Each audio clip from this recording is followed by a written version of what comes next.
And joining us for this week's Annapolis Face-Off, two members of the Appropriations Committee, Delegate Heather Mizeur, a Democrat of Montgomery County, and Delegate Eckardt, a Republican from the Eastern Shore. Thanks to both of you for being with us. You're welcome. It's great to be here, Jeff. So the House and Senate have now passed separate budgets. What should we be paying attention to as this heads for final passage? I think an important thing would be look at the difference between the pension offering between both the Senate and the House, the tax package. There are some variations on that. There are some other issues still left hanging to be resolved within the health fields, but a number of things yet. Delegate Mizeur, anything that you hope changes or doesn't change over the next week? Well, we have to keep in mind, first of all, that Maryland is a wonderful state to live, play, and work, and our budget continues to confirm that. We are investing in our children's education and maintaining our top-notch #1 rated schools in the country. We're investing in our infrastructure and our transit systems. We're investing in jobs and in our people. We're protecting our environment and continuing to invest in the Chesapeake Bay. And all of these things are critically important. On the education front, personally, I voted against the pension shift. I believe that education is a responsibility of the state under our state's constitution, and that the state should continue to pay the cost of our teacher pensions.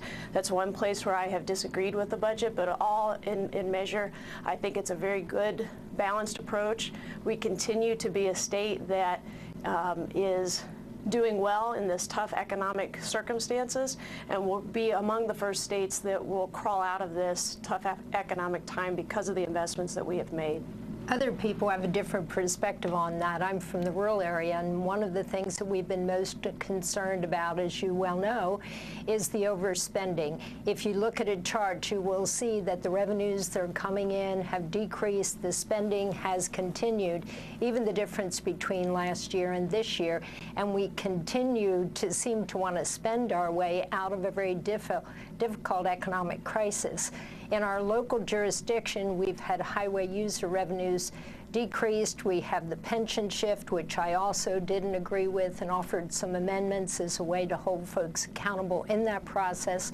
But then we're also threatening to raise taxes. We have raised taxes, we've raised fees, and I think of my 18 years being in the Maryland General Assembly, we've raised more taxes and fees in this one session than I've ever seen in just about all of my tenure down here. So it's a difficult time. The income tax is something that obviously affects most people. Big difference in the way your chamber, your committee approached raising that tax versus the way the Senate did. Yes, in the House, the approach to the income tax increase is targeted just on people making over $100,000 a year. The tax increase would be about $200 for people making above $100,000. That's 60 cents a day.